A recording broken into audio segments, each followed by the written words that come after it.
Selam aleyküm, merhaba, hürmetli teleseyircilerimiz. Selam aleyküm stüdyo, Ali Gülcan, söz verdiğiniz için çok sağ olunuz.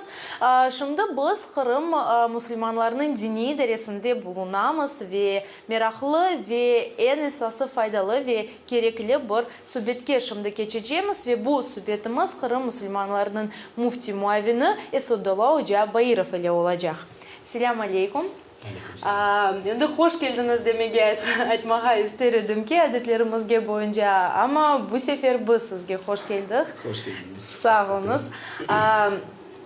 Айсадулла Hoca, мы знаем, что вы вернулись с Москвы недавно. С какой целью вы там были? Что вы там нового узнали? В Москве была проведена конференция, на которой было рассмотрено 3 вопроса. Традиций ислама и взаимодействия этих традиций на территории России. Традиционные исламские школы, которые образовались в течение веков среди мусульман, живущих сегодня в России, и какие пути перспективы развития этих школ. И борьба с экстремизмом, радикализмом, которая во всем мире сегодня актуальна. Радикализм, экстремизм, который во всем мире проявил себя, к сожалению, с плохой стороны. И во многих арабских странах мы видим, проливается кровь, к сожалению, на этой почве. К сожалению, наш Северный Кавказ пострадал тоже, где тоже, к сожалению, пролилась кровь. Поэтому радикализм и экстремизм сегодня для нас как никогда актуален, и борьба против него, установка определенных правил, чтобы не допустить распространения этих заведомо деструктивных групп и течений, она как никогда актуальна. Поэтому были вот эти 3 вопроса затронуты. Организована была конференция научными кругами, востоковедами, исламоведами, которые изучают ислам с научной точки зрения. Это ведущие востоковеды России. Мы знаем, школа востоковедения в России одна из старых школ, одна из продвинутых школ, известных в мире школ. Так вот, эти востоковеды в этих 3 вопросах, о которых мы говорим, собрали духовенство, собрали всех известных востоковедов, и получилась такая площадка, на которой мы поделились своим видением, как мы видим развитие и тенденции взаимоотношения традиций, которые живут сегодня в исламских, на территории России. Если грубо делить, это Волжско-Уральский регион, это Северный Кавказ, это Крым, да, которые в свое время, как разные центры, развивались, имели великих ученых, имели большие медресе, и которые близко к 1000 лет уже являются мусульманами и имеют свою какую-то глубокую традицию ислама. Школы традиционно появившиеся, тоже было интересно востоковедам услышать, какая наша позиция, то есть как мы видим перспективу развития этих школ. Мы знаем, что исторически на территории России распространилось 2 масхаба, это Матуриди и Аш'ари. То есть это 2 больших суннитских масхаба, которые являются телом суннизма вообще. Большинством 95% мусульман, суннитов, это Матуриди и Аш'ари. Крымские татары являются матуридитами, казанские татары и вообще татары, живущие в России, большинство являются матуридитами, а Северный Кавказ частично представлен ашаритами. Чеченцы, частично дагестанцы, ингуши являются ашаритами. Соответственно, вот эти школы, скажем, в вопросах акиды, школы в вопросах права представлены в Ханафи масхабом и Шафи масхабом. Это 2 больших масхаба, действительно являющихся большинством исламской уммы. Они тоже были распространены в течение истории на территории Российской Федерации сегодня современной. Вот. И вопросы взаимодействия этих школ, толерантности друг к другу были обсуждены. Ну, конечно же, мы сказали, что у нас между нашими масхабами нет совершенно никаких разногласий. Есть в вопросах второстепенных, порой третьестепенных, некоторые разномнения, которые никогда не приводили к каким-то столкновениям между этими 2 масхабами. Но другая проблема в радикализме. То есть, когда к этим масхабам, уже и так существующим и живущим на какой-то территории, приезжает какая-то организация или какая-то группа, какое-то течение и начинает грубо монтировать свое мировоззрение. Монтируя свое мировоззрение, она начинает бороться против традиции, которая присуща этим людям, называть их традицию ущербной, неправильной, ваши предки неправильно молились, ваши предки неправильно знали, они утеряли ислам, превращают практикующих ислам мусульман в язычников, вбивают в голову им это понимание, что вы на грани язычества, и вам нужно вот тот ислам, который мы принесли, по-новому осознать. Вроде где-то эти лозунги становятся заманчивыми для какой-то части населения, и люди, к сожалению, начинают прислушиваться к этому, оставляя ту великую традицию своих предков, начинают прислушиваться к каким-то новым, таким вот, может, где-то в какой-то части облегченным правилам или заманчивым таким предложениям. Соответственно, это проблема не только в России, она проблема во всем исламском мире, где живут мусульмане, скажем, это не исламских странах, и исламских странах. Вот, поэтому востоковеды создали такую площадку, и на эту площадку пригласили нас, духовенство, чтобы с нами вместе обсудить вот эти моменты. И третий вопрос повестки дня стоял борьба с экстремизмом, с радикализмом, опыт нас, российских мусульман.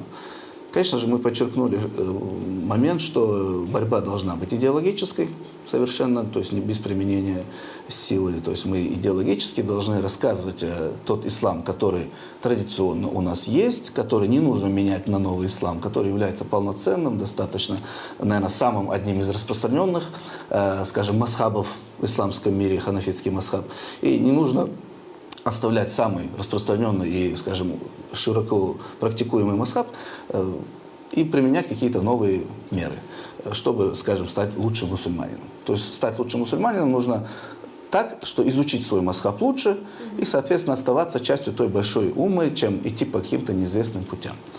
Вот эти три повестки дня были, еще раз повторюсь, востоковедами поставлены, и мы, духовенство, были представлены Татарстан, были из Центрального российского духовного управления представители, был Альбир Кырганов, муфти Москвы, Московского региона, был муфти Чечни с помощником, советником президента по делам религии, были представители Дагестана, ну и, скажем так, основных, скажем, больших муфтиатов в России.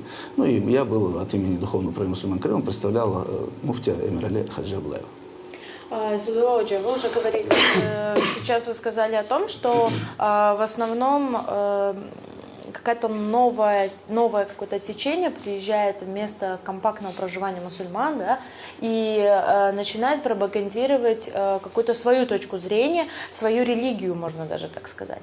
С чем связано то, что мусульмане, живущие на определенной территории, да, они начинают им верить? Они убедительны, они настолько убедительные, что они делают и чего нужно бояться мусульманам, как можно распознать этого человека, либо эту секту, грубо говоря. Ну, любое движение, я скажу самое элементарное правило, любое движение, которое утверждает, что только они правы, все остальные не правы, и все остальные являются заблудшими и идут в огонь, а только мы с маленькой вот этой нашей группой единоверцев, которые вокруг нас объединились, мы попадем в рай. Любое вот такое заявление маленькой маргинальной группы должно насторожить любого здравомыслящего человека. Человек должен подумать, неужели Бог настолько сузил количество верующих и настолько уменьшил квоты в раю, что вот всего в рай попадет вот эта маленькая группа, и, может быть, по миру их всего там 20-30 тысяч человек. То есть, неужели такое может быть из 1,5 миллиарда мусульман, чтобы все были заблудшими, а вот эта маленькая маргинальная группа была единственной правильной группой. То есть любой здравомыслящий человек должен так подумать. Это раз. Во-вторых, пророк Мухаммад, саллиллаху сказал, что моя умма не объединится на ошибке, не объединится на неправильном суждении. Это такая своего рода защита исламской уммы, то есть Аллах не дает большинству мусульман, имеется в виду ученых, конечно же, ислама, и с их последователями, то есть люди, которые доверяют этим ученым, не дает этим ученым принимать неправильные решения. То есть когда консолидированное решение большинства исламских ученых, оно не может быть неправильным. Соответственно, то, что мы видим, то, что происходит, то, что эти секты и течения, которые пытаются зайти на территорию, где уже и есть ислам, к сожалению, они используют, это их цель, конечно, распространить свое видение, они используют различные современные методы, вербовки, методы заинтересовывания людей, методы зомбирования бывают часто. То есть сегодня есть такая организация, запрещенная во всем мире, наверное, как ИДИЛ, Даиш. То есть люди бросают свой дом, свою семью, работу и едут воевать в Даиш. То То есть это как нужно заинтересовать, мотивировать человека. И не всегда едут те прослойки, которые, скажем, не смогли себя как-то реализовать или не являются там успешными людьми. Да, едут иногда и успешные люди.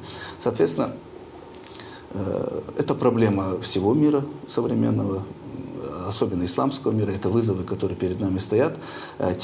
Прошлый век, 20 век, был сложным для исламского мира, были войны, которые мировые, в которых исламский мир очень сильно пострадал. После этих войн был определенный откат назад. Мы знаем, что во всех странах прошли такие интересные режимы, которые были, можно сказать, даже больше не религиозными, были больше светскими, чем мусульманским, я говорю о исламских странах. И все это, конечно, повлекло какую-то рецессию в развитии исламского общества. И сегодняшние все вот эти испытания, которые мы переходим, это причина, это следствие, точнее, вот этой рецессии. Но исламский мир, я считаю, что выходит из этой рецессии. Исламский мир, мусульмане понимают, что глубокое изучение ислама и сохранение традиции, потому что традиция ахля-сунна валь-джамаа — это люди сунны и согласия. Эта традиция идет от пророка саллаллаху до наших дней. Мусульмане не имеют права отрицать традицию. Когда мы отрицаем традицию, мы отрицаем все наследие мусульманского мира, все наследие мусульман. А все наши книги, все наши источники — это есть часть этого наследия. Мы не можем отрицать исламских ученых, которые внесли свой вклад, говорить, что это средневековье, что это мракобесие, что там это все неправильно. Сегодня мы в 21 веке лучше разберемся, какой хадис все-таки является хадисом пророка, совсем какой не является. И вот эти все заявления, что нам сегодня не нужен масхаб, нам сегодня не нужны ученые старые, древние, которые жили совершенно в других реалиях. Нам сегодня нужно вот сесть, все разложить по новой. Перед нами есть Коран, перед нами есть хадисы пророка. И вот из этих хадисов нужно опять начать научиться по-своему, как-то выводить какие-то решения. Это вроде как заманчиво выглядящее, дающее человеку новые права и возможности, ислам по-новому интерпретировать, такая западня. Это путь в никуда, когда мы отрицаем традицию, говорим, что имам Азам Абу Ханифа жил очень-очень давно, более 1000 лет назад, и какое его мнение сегодня может быть актуальным. Это слова совершенно глупого и не знающего человека. Если он думает, что на имам Азам Абу Ханифе закончился иджтихад и закончилось религиозное суждение, это настолько глупое умозаключение, что просто невозможно дальше с этим человеком о чем-то беседовать. Потому что мы знаем, что имам Азам Абу Ханифа — это родоначальник, это идейный отец, скажем, этой школы. Это человек, который создал какой-то новый метод, по которому правовая школа начала работать. И это десятки, тысячи, сотни тысяч последующих за ним ученых, великих до сегодняшних дней, которые продолжили эту традицию и остались в рамках этого правового поля, которое было, скажем, традицию, которую оставил свой имам Азам, и являются учеными этого масхаба. То есть утверждать, что имам Азам был давно, и он не знал этих хадисов, или во время имама Азама Абу Ханифа эти хадисы еще не были известны, это настолько слова глупца, либо слова целенаправленно пытающегося зомбировать человека, что немножко знающий ислам человек уже должен быть внимательным. Поэтому я к нашим соотечественникам, ко всем обращаюсь, а к мусульманам в частности, быть бдительными к такого рода заявлениям, потому что зачем, во-первых, заменять правильное правильным, если и ханафитский масхаб, и шафиитский масхаб правильные, зачем там, где распространен ханафитский масхаб в течение столетий, то есть, значит, он был здесь более приемлем, зачем сегодня заменять этот масхаб тоже правильным другим масхабом? Это вопрос. И это нигде в мире не будет принято. Если я сегодня поеду в любую арабскую страну, где распространен шафиитский масхаб, и начну распространять ханафизм, ко мне будет такая же реакция. Мне скажут: Эфенди, зачем вы это делаете?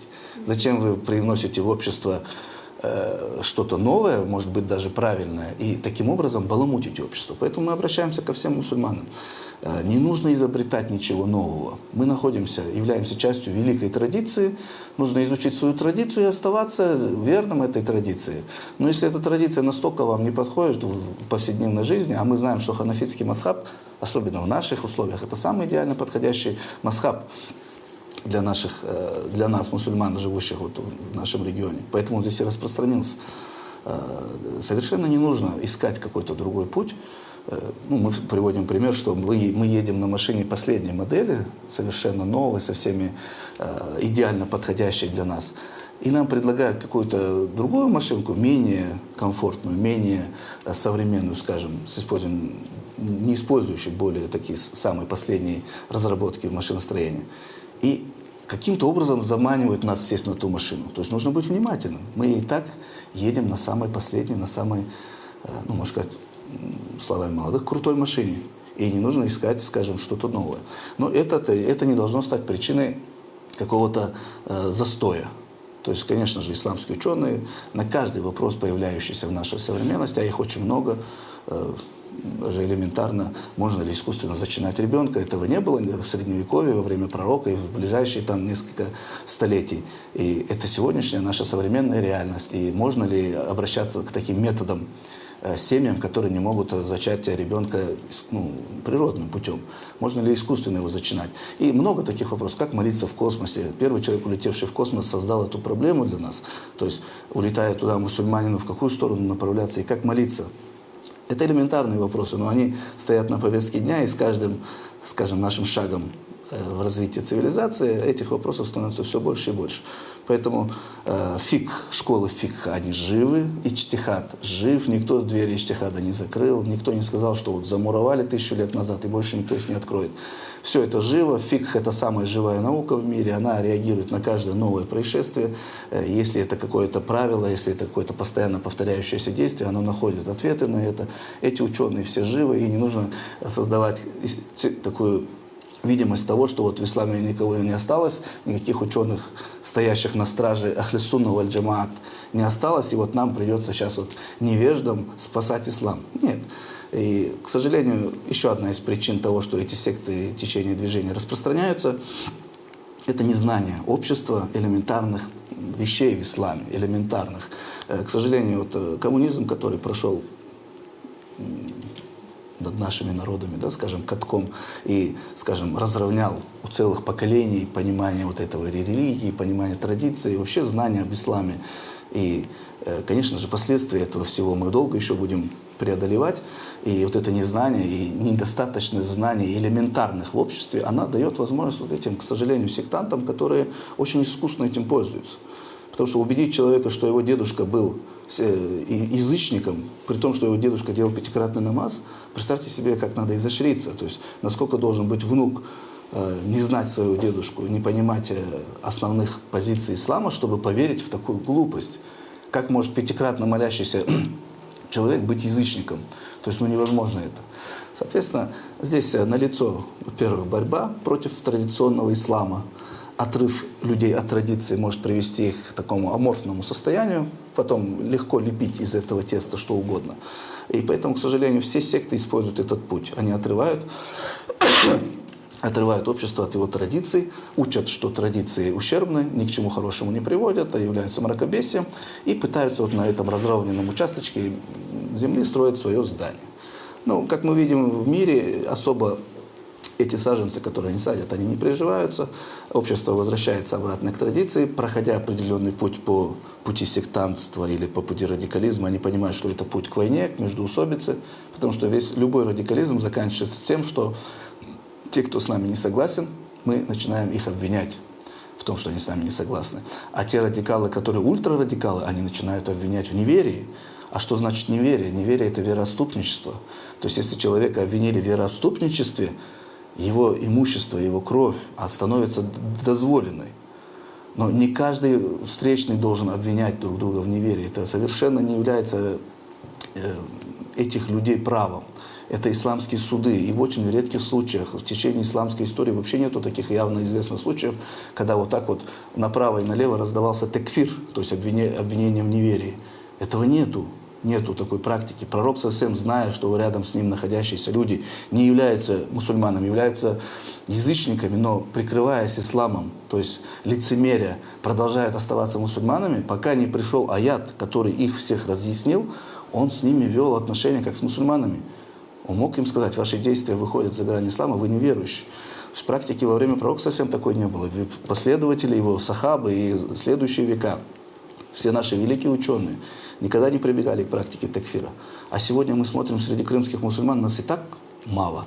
Тех, кто притворяет ислам, тоже часть из всех из мусульман, общей массы. И та маленькая часть, которая из общей массы притворяет ислам, умудрилась между собой разделиться на какие-то течения. И, что самое плохо, разномнение это хорошо в исламе, но когда начинается такфир, это показывает, что эти течения неправильные. И эти течения делают друг другу такфир. И самый ультрарадикализм во всем этом вопросе проявляется в виде уничтожения друг друга. Самое плохое. На Кавказе мы это увидели. Северный Кавказ чуть не утонул в собственной крови. Когда брат начал поднимать оружие на брата, говоря, что ты суфий и ты не мусульманин. Человек, ходящий пятикратно в мечеть, молящийся от того, что он молится так много, лежит в состоянии сижде, поклоняясь Аллаху, у него на лбу аж мозоль. Этого человека обвинили в неверии, сказали, что он кафир, и брат поднял руку на брата. Поэтому радикализм – это страшная чума нашего века, и мы, мусульмане, должны быть очень внимательны к этому. И одно из, как вначале я сказал, отличительной черты радикалов и сектантов – это мнение, что единственное, они спасутся, все остальные попадут в огонь. Этот хадис сказан о большинстве мусульман, о ахли сунна валь джама, которым являемся мы все мусульмане мира, основная часть. И надеемся, что действительно, да, Аллах нас помилует, и все мы попадем в рай. А вот эти маргинальные группы, которые пытаются, используя этот из себя единственного хорошенького такого выделить и всех остальных отправить в огонь, это полная самодеятельность и никакой связи с реальностью с этим не имеют. Поэтому народ должен быть внимательным к этому всему и чтить традиции предков, и не нужно совершенно заниматься вот этим самодеятельностью, не имея на то права. Потому что мы никогда не поведем своего ребенка вырезать аппендицит к касапу. Касап тоже вырежет аппендицит. Охадарлах. Касап каждый день, разделывая животных, он разберется, где там у человека этот аппендицит, особенно если он воспаленный, и вырежет его. Но никто к касапу не ведет своего ребенка или сам не идет добровольно.